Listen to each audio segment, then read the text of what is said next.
Hello friends, I'm Joana from Joana Miranda Studio, and this is my video series, Art Bag, Time-Saving Tips and Tricks. Have you been intrigued with the idea of illustrating in a Moleskine notebook, but you're not sure which notebook to actually purchase? In today's video, I'm going to explain the difference between the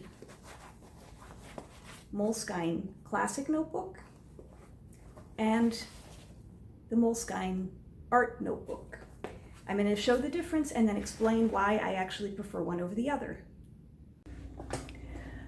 The Moleskine Classic and the Moleskine Art notebooks actually look quite similar from the outside. They both have, in this case, hard covers.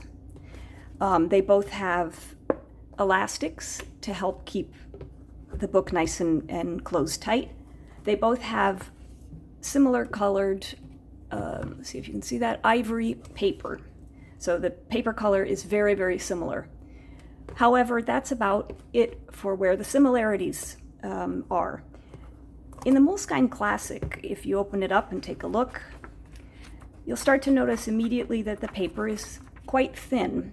And I also noticed when I first started using Moleskine Classic that, unfortunately, the paper bleeds through, the illustration bleeds through. This is actually pen over here, and you can see it, you can almost make out the whole illustration. And then I switched over to using black colored pencil, which was a tiny bit lighter on the reverse.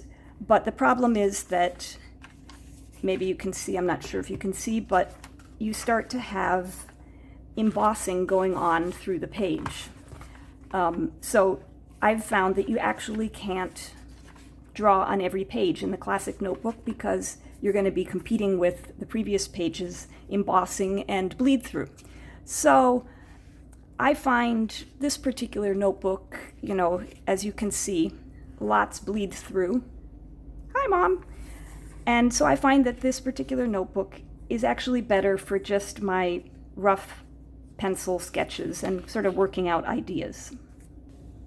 Moving over to the Moleskine Art notebook series, you'll notice right away that the paper is quite a bit thicker. It's still this lovely ivory color, but it's quite a bit thicker, and illustrations do not transfer over to the other side.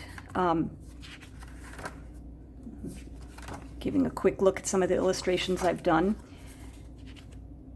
And in general, the paper won't buckle, which is really great. It's not designed for watercolor per se, but I have found that light washes of watercolor, even a lot of detail like this watercolor, the paper really doesn't buckle. Now, if you go overboard, like I did in this illustration, and I'll talk about some of the mistakes I made in this illustration, like here, in another video. If you go overboard, you'll notice now that the paper has actually started to buckle a little bit. But even so, I can actually draw on every single page of this notebook. And that is why I prefer this notebook, the Art Moleskine Notebook series, over the Moleskine Classic. Remember, the Moleskine Art is not specifically designed for watercolor, but it can take wetter media like fountain pen and light washes of watercolor. And that's it for today's Art Bag Time-Saving Tips and Tricks video. I post these videos every Monday and Friday. If you like this video, I hope you'll give it a thumbs up.